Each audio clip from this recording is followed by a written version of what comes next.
Hlynur, thank you for being here. And there's so much, there is so much to talk about with this film. The year in the life structure, just the emotional dynamics of this marriage, this family, the incredible sense of place, and these things are all very much of a piece. What was it that was just the starting point for the film? I think one of the triggers for starting to work on it was I was shooting a short film with my kids, Ida, Grím and Þorgils, called Nest, and they were building this tree house in the garden, and I was filming it over a 2-year period.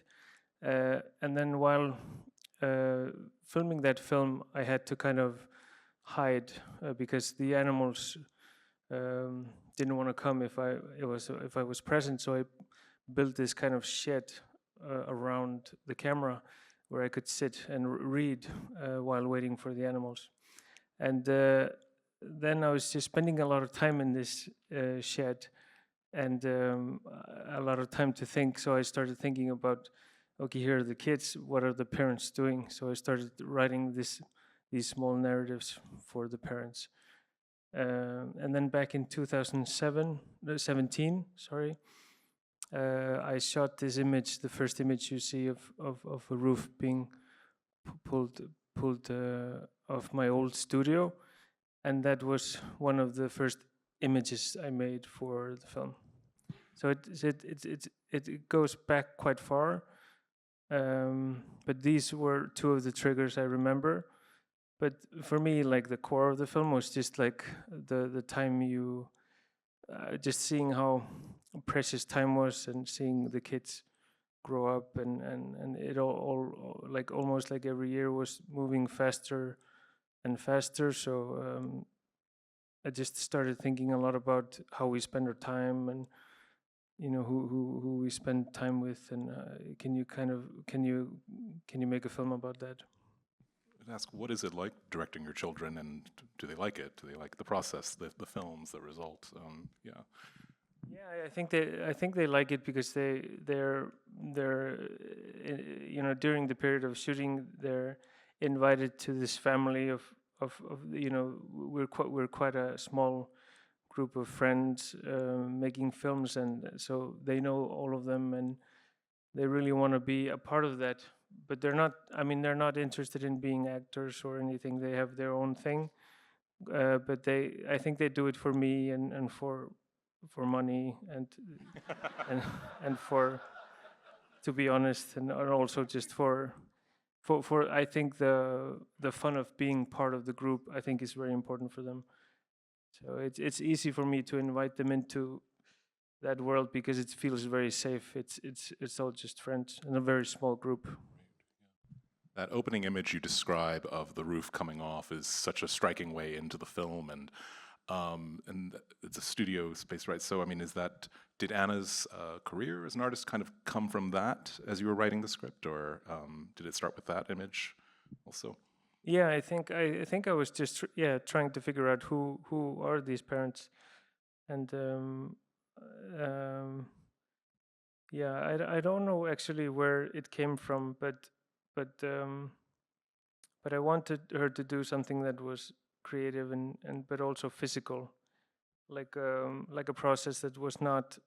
She wasn't painting, but she was like working outside in like she was working exterior like her husband, but in a different way. I wanted there to be a dialogue between, but still like a different kind of. She's on land, he's on sea, but they're both working like physically. I don't know why. It just the film just kind of went that way. Right. Process is such an apt word, and just process and the physicality of so much of the film. I mean, I feel like I see this across a lot of your movies, but especially in this one, just the very minute attention to process, whether it's the process of how a ship works, the process of how she makes her art, as you were describing, and the process of just gathering berries and mushrooms and things. And it's really, and there are moments that really hold you with this, just incredibly observational spareness. can you talk about just leaning into that through the filmmaking? Yeah. Should I talk about that? Like Yeah, how- please. Yeah. Just I'm curious, what was about just? I mean, you're capturing such a sense of place, of course, and these are markers of the passage of time as well. But just really the impulse to linger, I guess. Yeah. Yeah, I think when I started making films, I felt like that like I didn't have enough time. So almost like that we were supposed to film something, and then we because I felt like some of the like very small things take a lot of time to do it well, and so I've always been, since I started making films, trying to stretch time and try to stretch, you know, the 2-3 month shooting period over a couple of years if possible.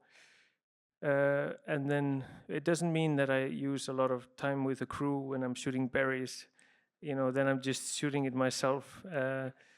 But we bought a camera a couple of years ago, so I could shoot all year, and we could also just to capture the seasons, and also just trying to figure out like what seasons the film should take place in and what should the seasons do.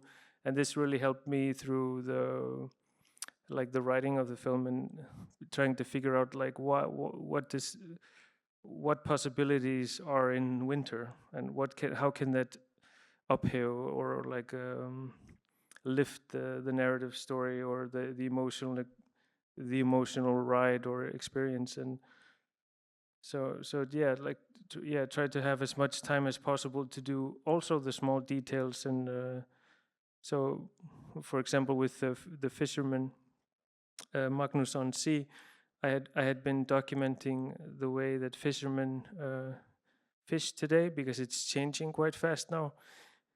And I was doing that like for 3 summers for a big company in my hometown. So I was basically I wasn't fishing, I was just documenting it with images. So I think that also colored the process of filming on sea, and having an idea of what to film and how to capture it. And yeah, so things like this. Yeah. I'm curious about this film just as a follow-up to Godland, and I'm curious, were you working on this during or after Godland? Because Godland was period, it had a real epic quality. This is of course present day, feels a little more intimate in certain ways.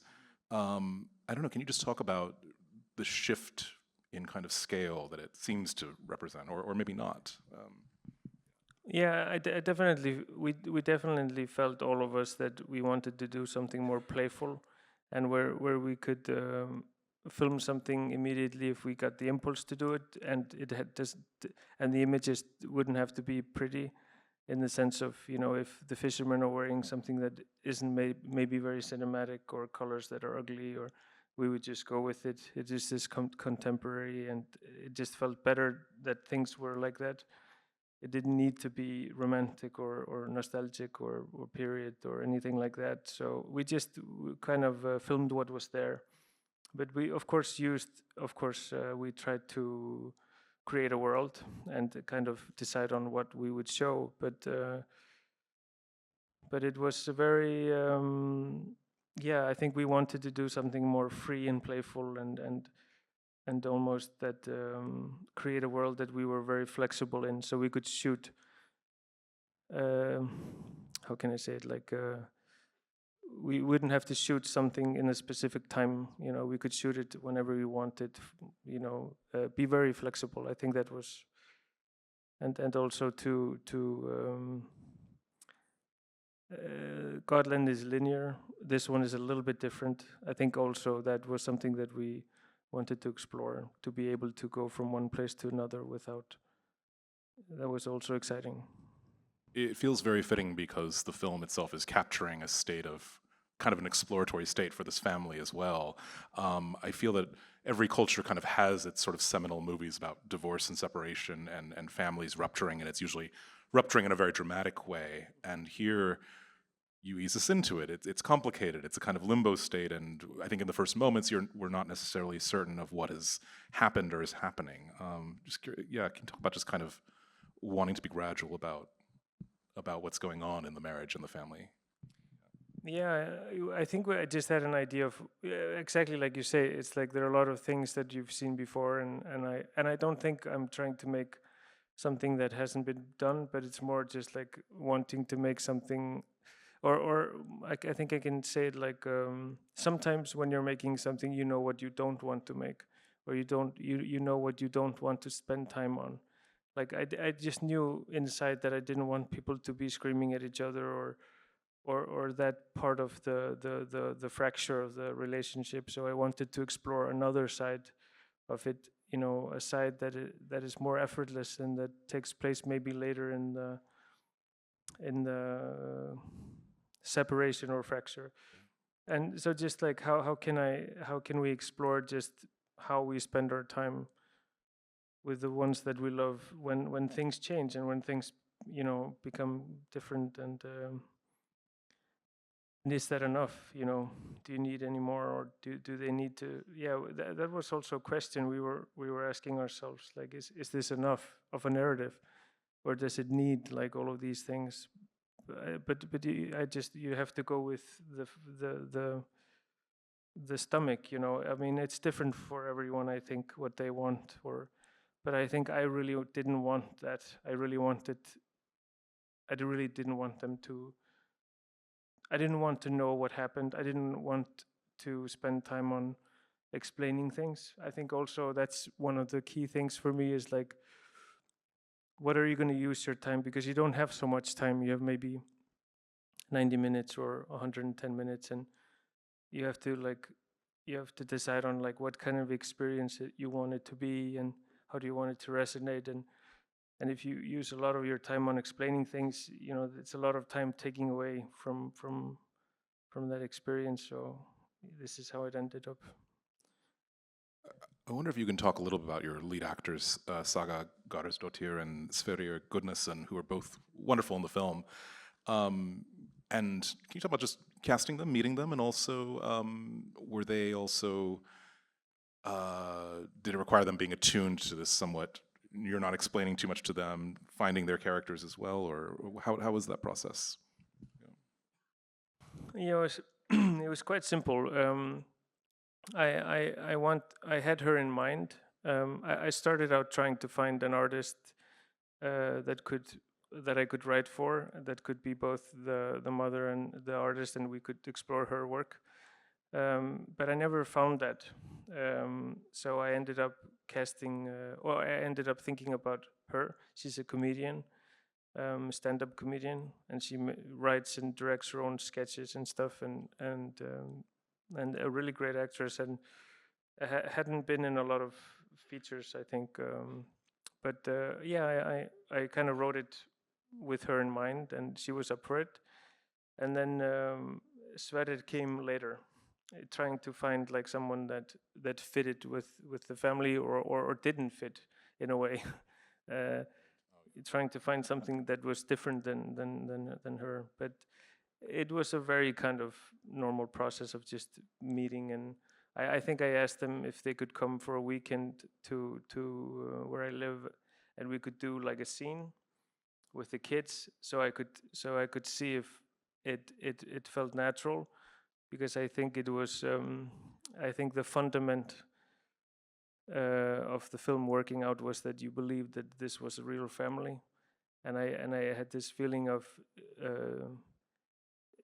if we're going to push this film quite far in the kind of magic, or just being very expressive, I think we need to have the fundament like really strong. So I wanted them to look natural and feel natural, and so we did this scene on a top of a car in the river, and which we're turning into a short film, and this is like our first meeting together, and we felt that it was very natural, and they had a lot of fun, and yeah. There's so many little surprises throughout this film, and they're almost, you know, the plane crash. I swear, I think I blinked and I missed it the first time. Maybe that could happen. And there are these moments of, you know, across this kind of placid surface, there's these really sharp moments of violence that just erupt. I'm just curious about just the thought that went into those moments and sort of springing them at key moments when we least expect them. Yeah, it's hard to. I don't know. It's I don't know. It's just like first thought, or like if you get an impulse, sometimes you just write it, and you don't really know why it came, or you don't know if you should write it, and then you just keep it there. And I don't know. I think this film really wanted, or like wanted these things, or needed them, or to shake things up, or just to have fun, or. But I'm really happy that we just kept it, and we made them, and because some of them were quite complex to make, so it would be terrible to make them and not use them. So we felt like we felt it was part of the experience, and that it kind of but I'm interested in hearing like what it actually does, you're supposed to laugh or not, or if it starts out maybe being very funny, but then it's almost like just violent, like almost violent to a point that it's too much, or I think those things are very interesting. Well, I can't not ask about the giant killer rooster scene along those lines. I mean, which is just one of those surprising moments, and even just the staging of it. It's so unexpected, but also just, and it looks, to the eye, it looks quite, introduces an element that hasn't been there before. It looks complex. Was it, too difficult to stage that? It was very hard. We worked really hard on trying to make this work, but it was. I think we all decided together when we decided to make it, that we would make it hand by hand, handmade, and we would kind of.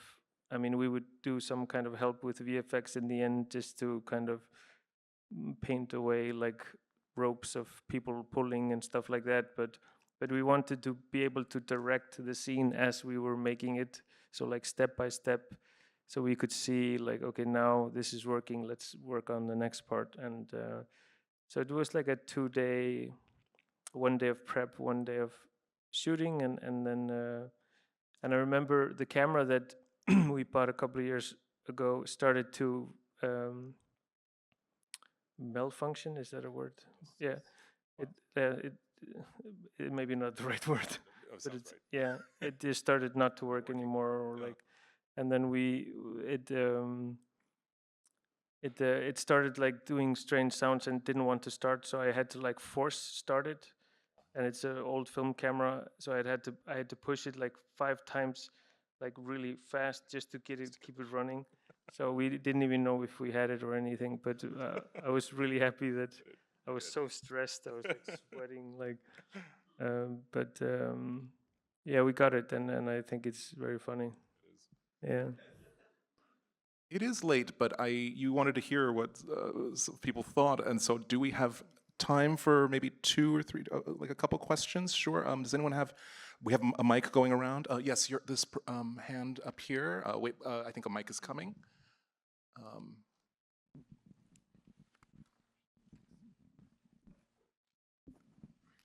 Hi. Thank you for this movie. I was talking with a friend today about how I was wondering if maybe movies could be more about a feeling than a story, and I think this is the perfect answer to that. And I was wondering, I wonder if it was in the writing or in the edit, but a lot of the film happened in these time lapses and the seasons and the details and the fruits and the scarecrow. And then there were all these moments of the family, and there was no real like Hollywood narrative, but it did feel like it was going somewhere. I wondered how you approached the edit, I guess, and how much you had filmed and how much you had decided the order of those scenes, and how that evolution was going to happen for us over the hour, 45 minutes. Yeah. We well, the process was that like if I go to the whole process, I started shooting like small scenes or images in 2017 until like 2 years ago, and then this material I filmed with using short ends from the films that we did before, like these small film leftovers from the films we made before, and then when we had shot a lot of short ends, we developed it, and then I watched it, and then I just reacted to the material to be able to write. So this I did for a couple of years while writing, but I was also doing other things at the same time. We were doing Godland, and we were doing other projects. And then when I felt like I had enough of material and enough of the story and the narrative, I started prepping the draft, the final draft, or the shooting draft. And then we had like 2 months of principal photography, of shooting the rest of the film. And it's getting complex, but 2 years prior to that, we started shooting the linear story of the kids building the figure. So this was taking place far before principal photography. So this is kind of how I try to work. So I have a couple of things that are connecting to a project, and I film that for a long time, and I use that as like time to spend with the film while I'm writing. So while I'm filming the kids firing arrows and building a figure for 2 years, I'm sitting and writing in a camera house, and that's sort of how we build it up. But the editing process starts very late with my editor, and we do it very simple. We meet together and we edit for 6 months, and we start from the beginning and we just edit through to the end, and then we do this 3 times. So we only watch the film 2 or 3 times before we close the edit.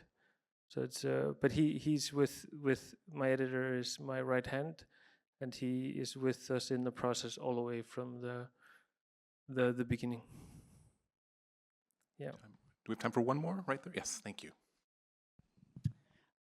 Nature plays like such a fundamental role, especially in the progression of time. But there's so many birds in this film. Can you just talk about why birds, and is that your rooster? Like, what happened to the rooster? Can you just speak a little bit about that choice to have so many birds? And Yeah, there are a lot of birds and a lot of animals, but it's we look very much forward to spring, when the birds come flying over the Atlantic Ocean to Iceland.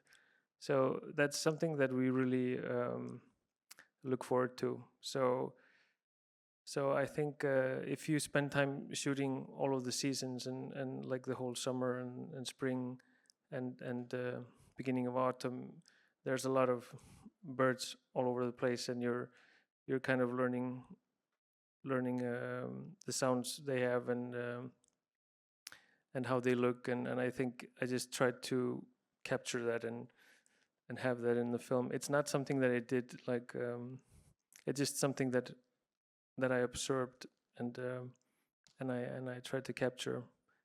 And then they're also like the dog Panda is our dog, and then the chickens are our chickens, and we didn't kill the rooster. I have 2 roosters, and they're both alive. We basically just threw the rock, like it just basically in front of him, quite long away from him. So it looks like we're crushing him. So we didn't kill him or anything. Yeah. Magic of editing there as well. Yeah. Magic of cinema. Exactly. Truly, and it's a great film, and thank you so much, Hlynur, for being here. Congratulations. Thank you for coming. And Thank you, and thank you very much. Thanks.